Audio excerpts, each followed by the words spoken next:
Well, welcome back, Zaneta. I'm so happy to be talking to you again. Anytime I talk to you, does feel like a privilege to continue our conversation, pick up where we left off, and learn new things about you, about intuition, about Yeah. connection with the earth.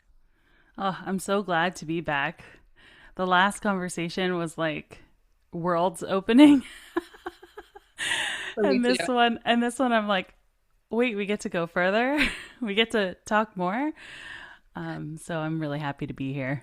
Yay. Yeah, I feel like as I said in the last conversation, I think we just keep going, it's like a fractal universe of things to go into and um there's so many places I want to revisit and open more doors, I think one of the first things you did was bring in an analogy of drumming, Yeah.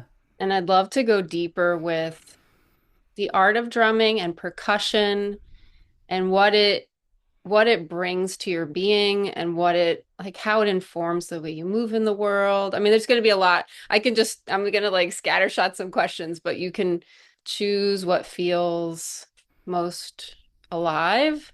hmm Um, I mean, there's so many aspects to drumming. Just it's universal. It is ancient. It connects us to the earth. It's the heartbeat, it's the rhythm, it's the pace. It's like so many things. It's our yeah. So what does it mean to you? And Mm. how does it inform the way you are? I've thought about this question a few times over my life, just because I started drumming so young. Like, my dad was a drummer. And I mean, I think there's like pictures of me, as a baby with like drumsticks, like in a crib. So, I wonder sometimes about what my life would be like if I hadn't have been a drummer. Mhm. And if I hadn't been exposed to drumming, would I play a different instrument? Would I even play music at all? There's so many, um, thoughts and wonderings about that. Um, so in a sense, it's like really hard to say what is drumming to me, because it really is just like my whole life has been informed by doing this thing, even though I actually don't play as much drums as like concerts and performing as much anymore, because now I do more nature recording and kind of like interdisciplinary sound art. um, but I think drumming, when people talk about like tuning into the seasons and tuning into like the rhythms of the earth, drumming for me is is like a direct practice that reflects that. Mhm. Um, when you drum, right, you could say tune into like a very steady rhythm, a steady beat, like your heart, or someone keeping quarter notes, or keeping, a groove on the drum set, or something in a song. But within the seed of each single beat are all these concentric circles of rhythm. So, a quarter note can be divided into eighth notes, can be divided into triplets. Like every moment can be divided into infinite number of like subdivisions, smaller and smaller increments of time. So it's just like drumming, at least as I understand it from being trained like as a drum set player in America, and kind of coming from jazz, coming from rock, coming from like salsa and like Afro-Cuban music, and coming from modern classical music. Like drumming for me is really like the deepest relationship with time that we can possibly have.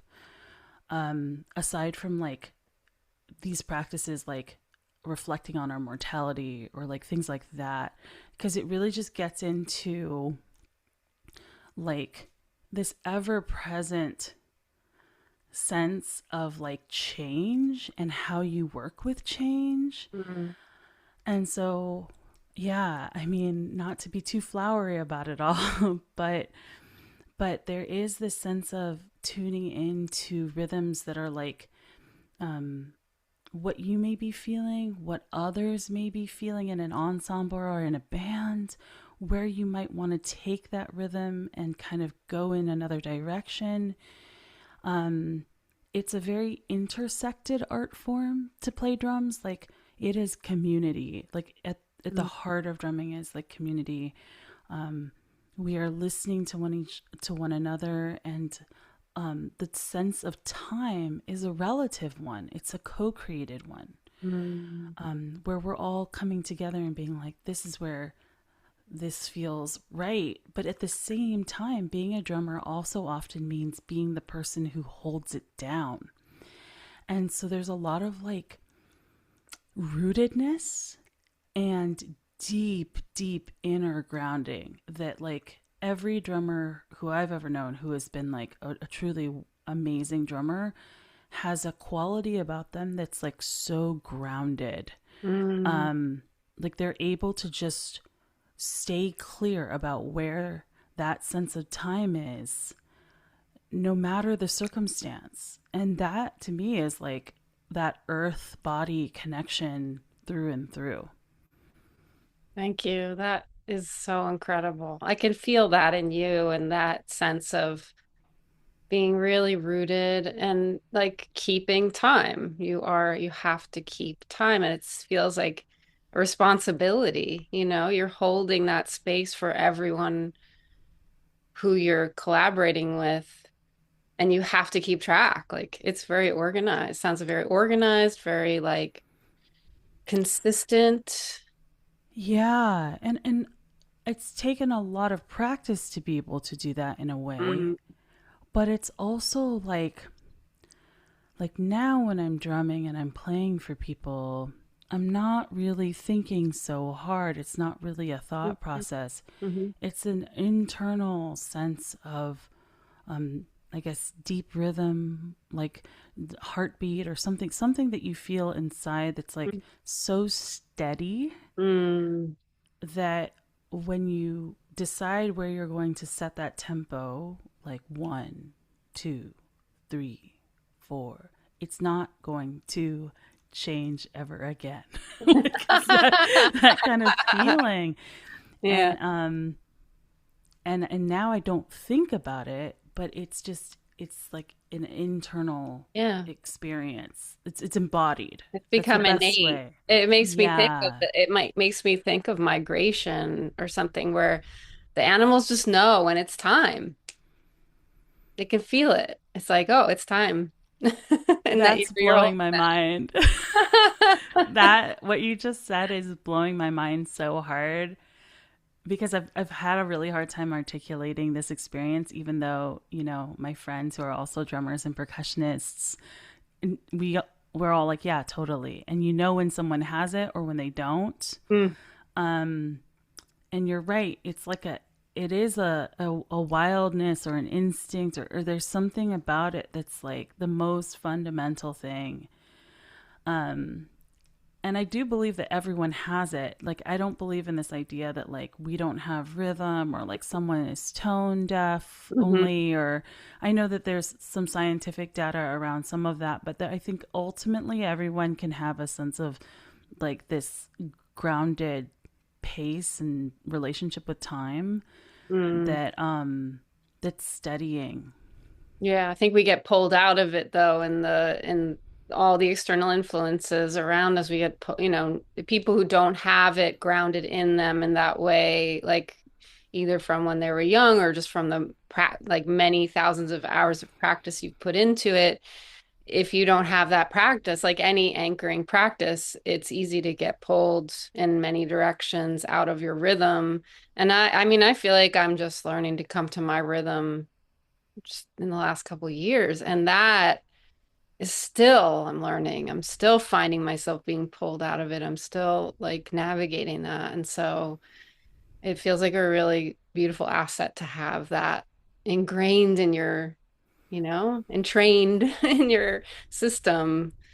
Yeah. And like I'm wondering how how can people develop that? What can we pay attention to, or how can we come into that rhythm if we're not drummers or practiced in something musical?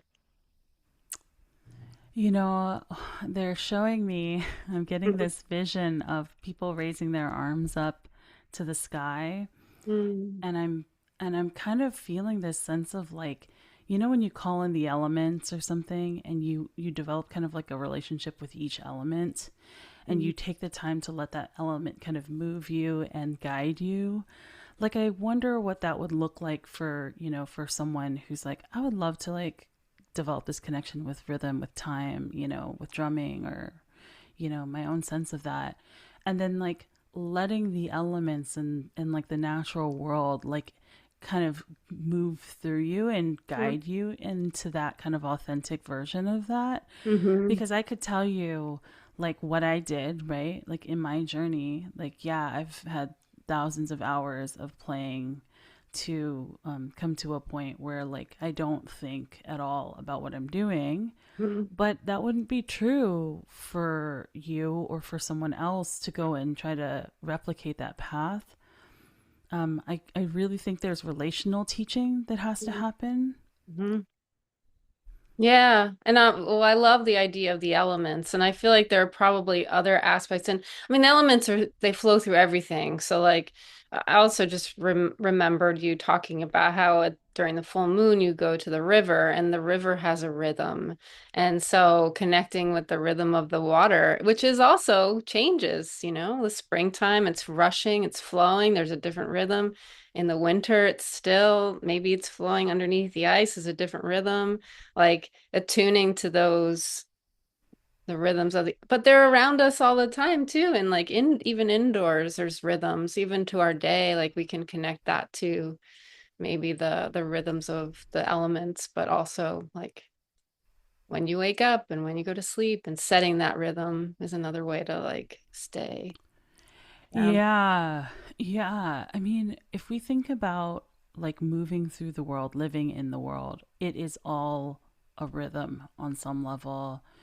And it's cyclical at that, right? Like Mhm. it will return in on itself, it will evolve, it will extrapolate, it will create other rhythms, it will ripple, it will still be rooted in a kind of a centralized sense of like something is waxing, something is waning, Mhm. something is growing, something is decaying. Mhm. Like there are like really clear ways that this dynamic planet works Mhm. over and over and over again. Um, it's almost like we take it so for granted that we don't realize like how much that's what's really like ticking our clock for us. That's the movement behind our own personal clock, whether it's your BM movements, whether it's your circadian rhythms, whether it's when you decide to create and when you don't decide to create, you I'm thinking know? about menstrual cycles I too. was just Yeah. feeling that too. Exactly. Like your menses, like all that stuff Mhm. is part of this dynamic bio experience. Like, Yeah. and if you feel a particular aliveness, like you're so curious or fascinated by a particular aspect of living rhythms, then hell yeah, go in that direction because that will cue you in. I personally have always felt this gravitation towards the moon and like Mhm. following the moon Mm. like it's like my job. And Mm. so I'm sure my astrologer friends will be like, Zaneta, you're a Cancer sun, duh. Um, but that's like where I'm at. Um, and like tracking my cycle has always been really powerful for me. It gives me a lot of help. I mean, I think we're starting to get into like a segue about like intuition and how to track intuition essentially, Mhm. Mhm. right? Because intuition is these rhythms, these ebbs and flows, these like, oh, something's pinging me now. Oh, it's not pinging me now. Mhm. Knowing when to, yeah, knowing when to rest, knowing when to follow, knowing when to act, knowing when to, like navigating. That is intuition. Yeah.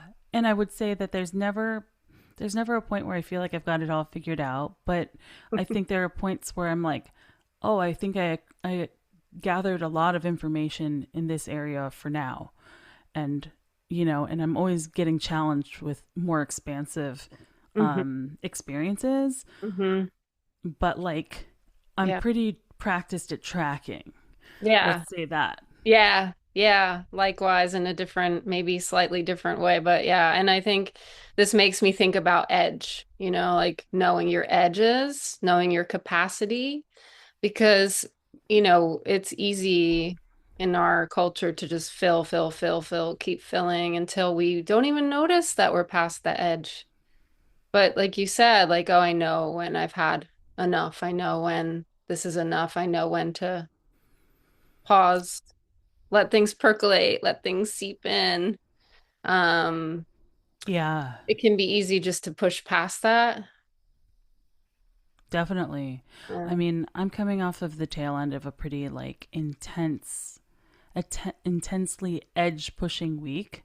Hmm. And um, I've been reflecting on that today a little bit. Like, really, what do I know is the edge? What do I know is actually like, is this kind of a growth moment, or is this like kind of feeding back into itself and being Mm. like, a kind of part of a pattern of struggle? Yeah. You know, Yeah.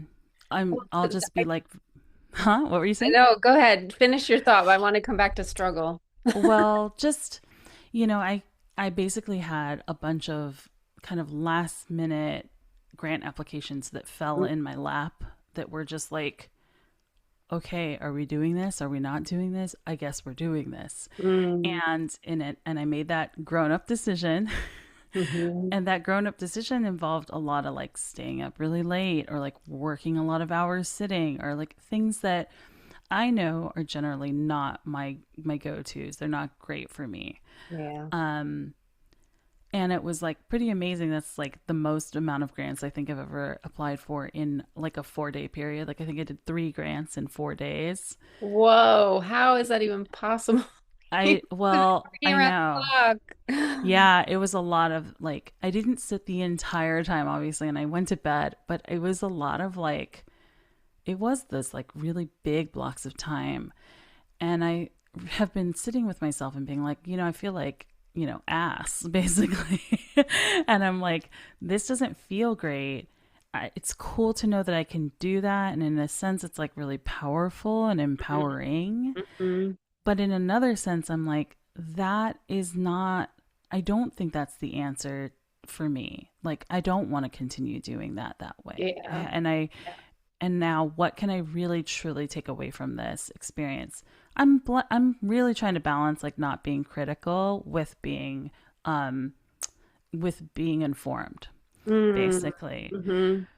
But it's fascinating to like I feel like I do have a really great sense on rhythms often and a really good sense on like when I've went too far with something or not too far. And I Hmm. think I just brushed up against something, you know. Yeah. And I think having that measure it makes it even harder to force yourself to do these things. I also think about that as getting older too. It's like you can't keep pushing the way you did when you were 20, like you have Yeah. to slow down. There's a wisdom in not pushing. And sometimes we do need to push. And I think that struggle is a necessary part of life. It's part of life. I was reflecting on that this morning. That's why it lit some, lights in my head. I was like, struggle is exactly what I'm feeling right now. I was like, as I'm also making some really big moves this last week, my son finds out about high school today, like what high school he got into, and I don't, and anyone listening, like New York City high school applications are crazy. Um, so like there's that, and there's other, like I made a big purchase of something that's big deal. Like there's all these big things and I'm like, and I feel like on the outside it looks like nothing's happening. But on the inside, I'm like, holy, do I have enough capacity to hold all this? Mm-hmm. And then I'm finding, as I was saying before we started, like, um, I'm feeling the weather, like the weather, physical weather, the weather of the world, and the pressure of that. And it's like, this is a time of struggle.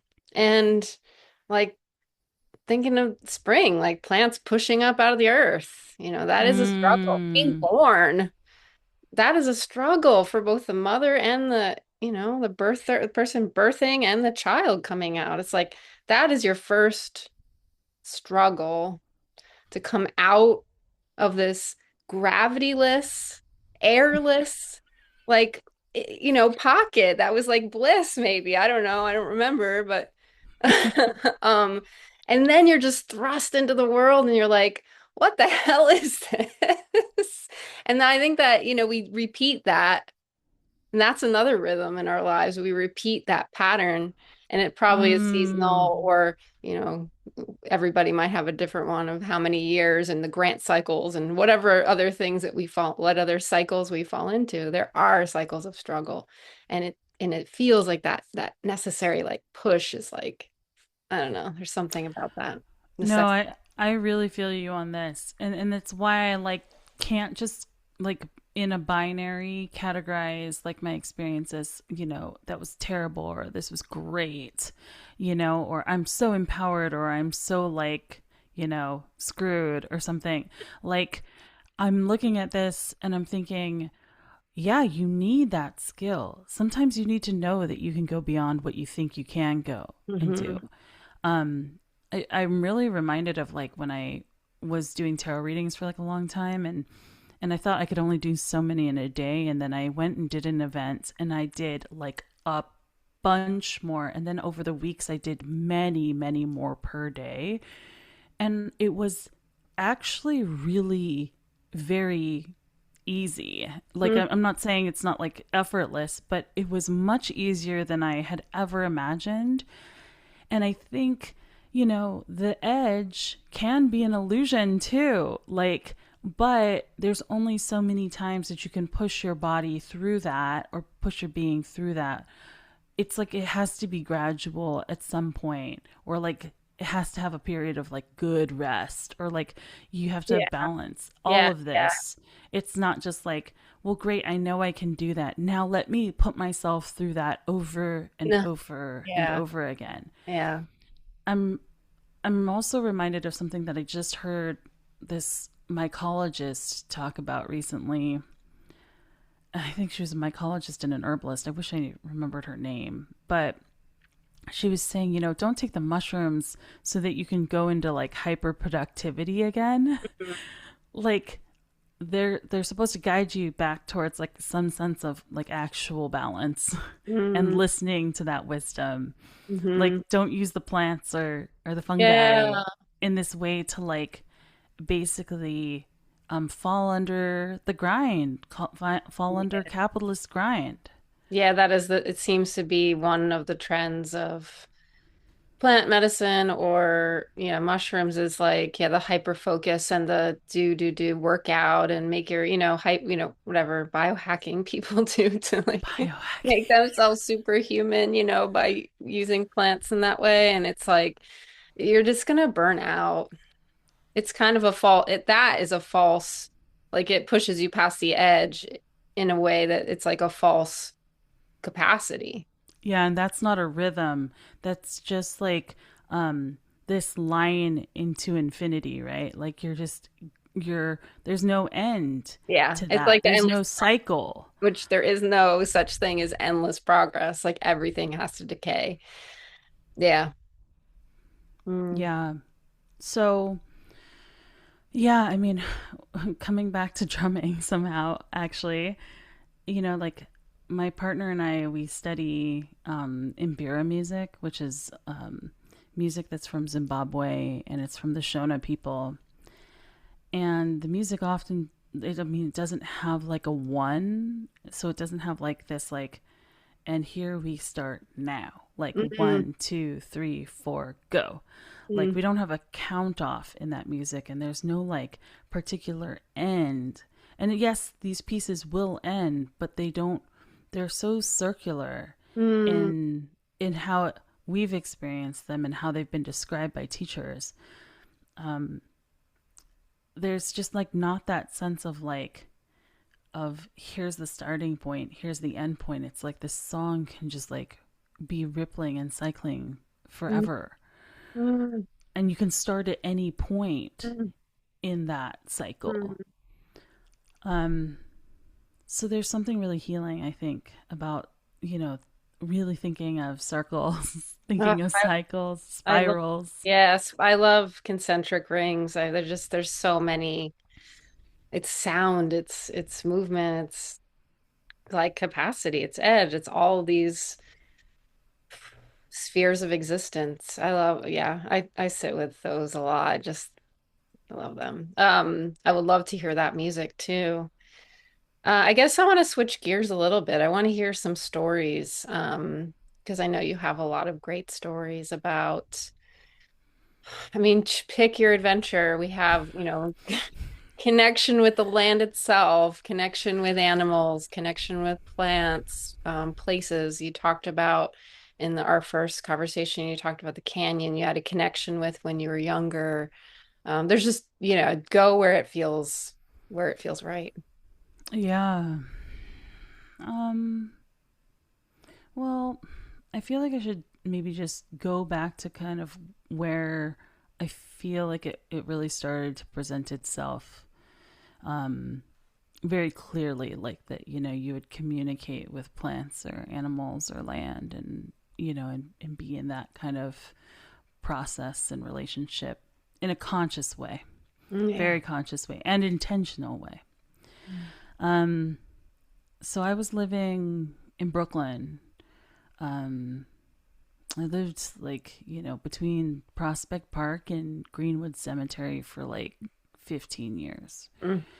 And I was really lucky. If anyone knows that area, it's like the sweet spot, That is a literally. spot. And it's like calm over there, right? It's pretty calm. Yeah, as a Californian, Yeah, I lucked out. you I, found the I right spot in Brooklyn. Yeah. landed in this one area that's Uh, like very quiet and chill and has like, you know, a driveway, like things like and you that. can go, yeah, you can go to either one of those amazing green spaces and just like, oh, the trees and Yeah, the trees. So that's where it starts for me.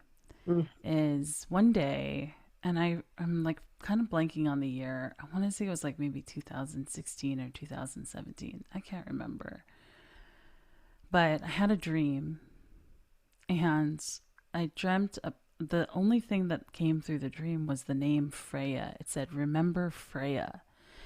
And I hadn't known a Freya ever in my life, and I wasn't someone who was connected with the goddess Freya. I just like didn't have any connection I was like, what? Like it's just a voice, and this is what the voice said to me. And the next day I was just like, oh my gosh, like what is this dream? Like what does this mean? So I go online and I search, you know, like Freya, and I'm like, this is Norse goddess? Like what is this? Like, you know, just no understanding whatsoever. And and then the next day, the next night, I have this dream. And in the dream, it wasn't a voice and it wasn't really like showing me much. But I just had this like knowing that I needed to go to Prospect Park and I would find a tree there. So this is like this mhm. is like gets like a little fuzzy, right? Because it's like, how did I know that? What do you mean knowing? And it's like I had to go to that park. Like if you knew that like you had to go and like visit your mom in the hospital or something, it's like that level of like must go today and find this tree. So I go and I connect with this sugar maple Mm, in the Nethermead of Prospect Park. And what I mean by connect is I felt drawn to this particular tree. mm, And I just sat there and I was like, I'm not like getting any particular thing except just a real strong like buzzing or like Mm. something's like really good. Like, you know, and you're just hype about it. And I was with this tree and I was like just looking at it, kind of sitting beside it, you know, like, and I just felt really great. And then I just started, like, from then on, coming back like almost every day for like 5 years. Whoa, that's So, a like, wow. it was not like a I'm gonna come back every day thought. I just couldn't stop returning. And I gradually started to do all sorts of stuff by this tree. I would dance at the tree. I would sing to this tree. I would now keep in mind I do have like kind of, you know, like I have some of these practices of singing to like the moon and things. So I have my own version. Things are like not coming out of complete nowhere. Mhm. Um but this is like in my adult life, it's like something is happening here. And I start writing down everything that I think of or experience in the presence of this tree. Or like I start painting or like drawing or like I start bringing my phone and I'll just sing every single song that comes to me when I'm at this tree. Wow. And it started to develop into um like a collaborative relationship. And I would start to like get like dreams and messages and things that would start to like be like, do this thing, try this thing, or like some phrases that I've never thought of that would like come through just when I was like sitting with this tree. And it became like I was like starting to get really oriented in this really deep way. And then I started doing rituals like at the tree and then like doing kind of like things to kind of like say like, oh, okay, you know, like I pray for this tree's like health and well-being, and then I would bring other friends to this tree and we would sit and do like group rituals Mm. for the tree or for the park or something like that. It just became like this steady interesting build of like art and magic and ecology. It's just like something that was like happening, and eventually I felt this call to make something more happen. I don't know. It's just like it was bubbling up. Mm. It grew to a point of like a tipping point where it had to come out of me and out of this connection that we were sharing and had to be out in the world. Mm. And I applied for this project. Applied for my first grant. Um, it was called Sacred Seasons, Mhm. and I applied for this project that would explore like the sounds of a particular forest. Like it's just a whole project that kind of got downloaded through this process. Wow. And I did make it, but I think it was like we did a summer solstice, autumn equinox, and then a Yule, like a winter Mhm. solstice. So there were like three huge hour-long soundscapes that were like guided rituals. And we did this all in 2020 online. So Whoa. it's like I'd never done anything online before, and then like I did the whole thing online with people. And like I won that grant, which was my first grant I ever won. And I was just like,